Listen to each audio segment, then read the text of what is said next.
The Supreme Court's landmark reversal of Roe versus Wade has created a cascade of expected and unexpected consequences. Since June 2022, 21 states have either banned abortion outright or restricted the procedure well before a fetus is considered viable. It's an issue that investigative reporter Laura Morel has tracked for years, even before the Dobbs decision. Morel is a reporter covering reproductive health for the public radio show and podcast Reveal. And she joins me now. Good morning, Laura. Good morning. Thanks for having me. Thanks so much for being on. So, Laura, you have an episode airing on Reveal on WJCT this weekend. Tell us about this story and how you came to it. Yeah, so I've been talking to doctors and abortion providers about how they're navigating abortion restrictions in Florida and the rest of the South and across the country. And among the people I've been in touch with is Kelly Flynn. She owns 4 abortion clinics in the South, including one in Jacksonville. So when she told me that she was thinking about opening a new clinic, this time in Virginia, I asked her if I could, follow her along and document, how this process went for her and her staff. And why is following what's happening in Florida or the South, but Florida in particular, a useful barometer for what's happening elsewhere in the country? So Florida has been a bastion of abortion access for decades. The state has been seeing thousands of out-of-state patients for the last several years. And this, of course, was impacted by the 15-week ban that went into effect in 2022. Now, we're all waiting for the Florida Supreme Court to decide if that ban will stay in effect, or if the 6-week ban that was passed by the legislature last year can also go into effect, which would further impact access to abortion in the state. But it doesn't just affect Floridians, it affects the rest of the South as well, because Florida has been such a safe haven for abortion access for, like I said, for decades. So what happens in Florida affects the rest of the South and honestly the rest of the country. And that was why it was so important for Kelly Flynn and her staff at A Woman's Choice to make this decision to open a clinic in Virginia. North Carolina has also been affected. It was another bastion of abortion access for a long time. They now have a 12-week ban as well. And Virginia, when you think geographically of the South, Virginia may become the state with the largest access to abortion if the 6-week ban goes into effect in Florida. So it's all connected. Yeah, and so this has really required Kelly Flynn to pivot. When Florida passed its 15-week ban, she was sending her patients to North Carolina, where at that point it was still legal to 20 weeks. And then when North Carolina restricted theirs to 12, she's sending them back to Florida. And so now she's looking at Virginia. Let's hear a little bit about what she told you about that challenge. This work is so unpredictable. And from day to day, you don't know what could happen in terms of regulations change, laws change. Then you have to shut your clinic down in the middle of the day because they passed a bill, at a 2:00 hearing. And if I worried, I'd be a hot mess. It would just tear me up inside. And I can't live with that kind of negative energy. And this is one of the biggest lessons that I've learned in this work is that you got to let the things unfold how they're supposed to unfold. Not just turn your head the other direction, but, we can control what we can control, and that's it. Laura, that gives an indication. It is a little bit of a head spinning sometimes, the pace at which these changes are implemented. And that is true, not just in Florida, but in a lot of states that have been creating new laws and new restrictions since the Dobbs decision. Yeah, that's definitely true. One thing that Kelly told me was, for abortion providers like herself, you sort of just have to control what you can control. And obviously that can change in a day's notice. And for her and her staff, right now, what they can control is opening a new clinic in a state that has abortion access, where her patients from North Carolina who have been going to Florida, which is, a long drive if you're driving. Virginia is just an hour away from one of her clinics in North Carolina. So it's opening, doors and opening access to those patients. And, that's what she can do right now. And so that's what she and her staff focused on for the last, I think it's been about 6 months now, since they've been trying to get that clinic opened. And it did finally open earlier this month. There has been some pushback in Virginia. There was not everybody there was, welcoming of this potential clinic at the time. Even some proposed zoning bans were suggested for people that didn't. I believe the term abortion tourism was used. Right. Yeah. I will say that her clinic in particular has not faced any local opposition at this point. However, there was a clinic in the Bristol area, which is also along the state line between North Carolina and Tennessee. Virginia and Tennessee, that did face some local challenges and some backlash. There has been a faith-based organization called Family Foundation of Virginia. They've been advocating for zoning ordinances that would essentially block abortion clinics from opening in, communities across the state line. And Bristol was one of these communities that they reached out to. The city council did pass a zoning ordinance, but it has not gone into effect. It's basically remained stagnant within the planning commission. But they are in touch with other communities, other counties and cities, and, trying to advocate for these kinds of zoning ordinances. Let's hear a little bit from the woman you mentioned, Victoria Cobb, from that organization. People don't want to see a commercial that says, come to Virginia, visit historic Williamsburg, and get your abortion while you're here. That's not any community's desire. And so that's what these communities are trying to do, is wall off being exploited by the abortion industry. What is abortion tourism? How would you define that? I would say it is marketing our location, our Commonwealth, as a place to pursue your abortion. Laura, it's interesting. I think the comparison she made, or some people have made, is to communities that try to create zoning restrictions on strip clubs.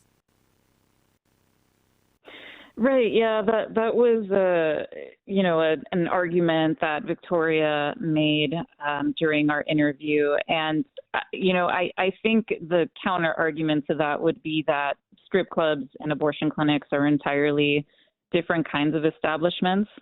And strip clubs aren't open during the day; they're only open at night. And abortion clinics, for the most part, don't really attract any attention unless, anti-abortion groups within those communities decide to target them, right? And decide to, picket and protest in front of those businesses. So, it is interesting to see that they are trying to, treat these facilities that provide medical care as strip clubs, as other kinds of establishments. So, Laura, there are really two important things that are happening or about to happen in Florida with the Florida Supreme Court. They're presiding over two decisions that are really consequential. One is Florida has a 15-week ban currently, but a 6-week ban has been approved by the legislature and is just pending before this Florida Supreme Court. They're going to have to make that decision. They're also going to have to decide whether to allow a ballot amendment on the 2024 ballot that would enshrine the right to abortion in the Florida Constitution. But this Supreme Court is heavy with DeSantis appointees. 5 of 7 are appointed by the governor. And a 6th, who was actually appointed by a Democrat, Charlie Crist, is married to State Rep Jennifer Kennedy, who co-sponsored the state's 6-week abortion ban. And he says he has no plans, or has indicated he has no plans to recuse himself from that case. Yeah, there's a lot at stake this year in Florida. The ruling from the Florida Supreme Court on whether abortion is protected by the state constitution could come out any day now. They post their opinions every Thursday. Today's Thursday, so, we'll find out in about 90 minutes whether, the ruling is out today. And then there's also this ballot initiative that's gained incredible momentum in the last year. And, this same Supreme Court is going to have to decide, whether the ballot summary passes legal muster and can be used on the ballot in November. I will say as of right now, the ballot initiative has been assigned an amendment number. It's amendment number 4. And so we just have to wait and see, how the Florida Supreme Court decides on these 2 really important cases. And I believe they've got until the 1st of April to make a decision on that ballot question. Is that right? Yeah, that's correct. Mhm. Yes. So we've still got a few weeks to go. Before Roe fell, most abortions happened in the first trimester, and you've reported about how one of the many unintended consequences of this reversal of the right to abortion in the United States is later abortions. Talk a little bit about how that's happening, why that's happening. Yeah. So, the vast majority of abortions happen in the first trimester. But one thing that I'm hearing from sources anecdotally is that because of these bans and these restrictions that are in place, it's taking longer for patients to get appointments at abortion clinics, especially if they have to travel to another city or to another state. And those delays, will include, number 1, finding a clinic that has an appointment.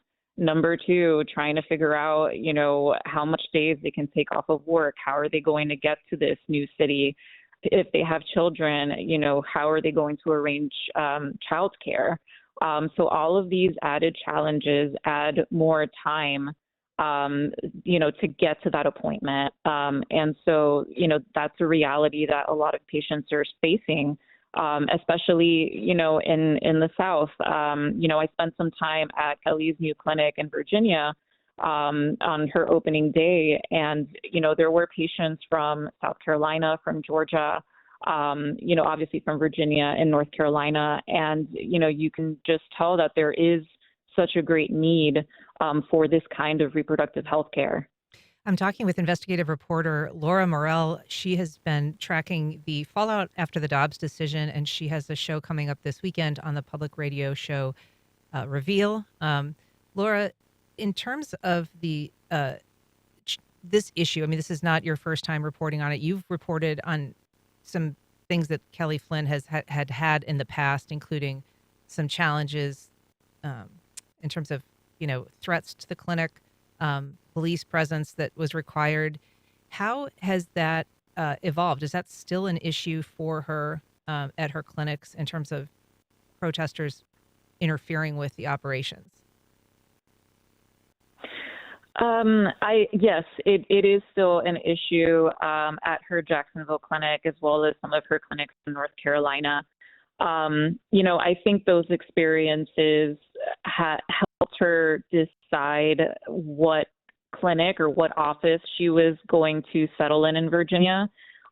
She was able to find property that, was on a private property. It's this medical plaza that's surrounded by other medical offices, and there's no public sidewalk that's close to the office. If protesters decided to target this new clinic, they'd have to stand pretty far away, to be able to access any patients or staff. So I think that was yeah, go ahead. No, I was just going to say one thing that was unique in the Jacksonville location was that some people that objected to the abortion clinic had actually rented out space in that same strip mall, essentially. So they were not trespassing. They were allowed to basically be on the property and sometimes were interfering with the flow of traffic and patients. Yeah, that's right. They were able to rent or lease out office space in that plaza, which gave them, the legal right to be close to Kelly's clinic and to her patients. And things escalated pretty quickly after that. That story that I did a couple years ago, I report about how one of Kelly's patients was actually arrested because she pushed a protester that was taking photos of patients' cars outside of the clinic. So it just comes to show that, these kinds of situations can escalate really quickly.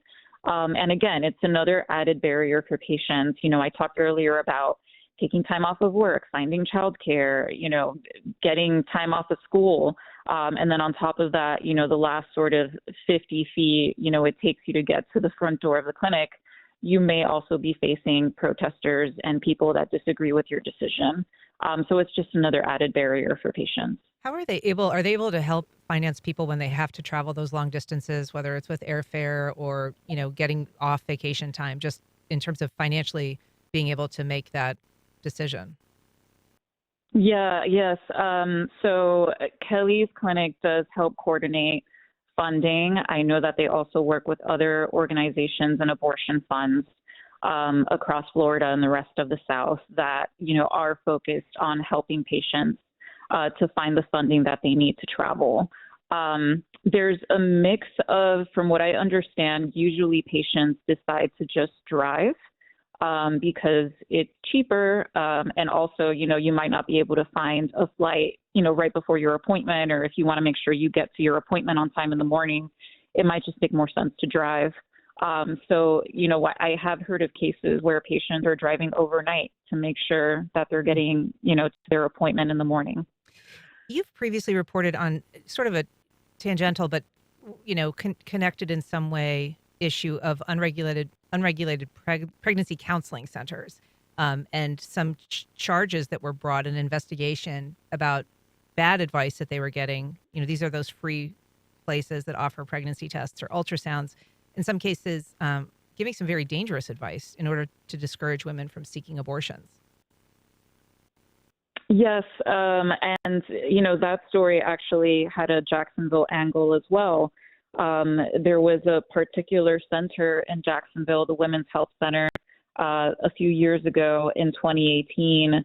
One of their volunteers was investigated by the State Department of Health after several women had accused this volunteer of luring them from the parking lot outside of the nearby abortion clinic into her center, where she was performing ultrasounds and giving these women really inaccurate information about their pregnancies. Yeah. And it turned out that this volunteer was not a doctor. She had an expired radiology technician license, and in Florida, practicing medicine without a license is a felony. Right. So the state investigated, and they filed a cease and desist notice against her. Laura, what was interesting was, we're going to have to leave it there. Laura Morel, thank you so much for your reporting. You can hear the full story on Reveal this weekend at 3 o'clock on Saturday.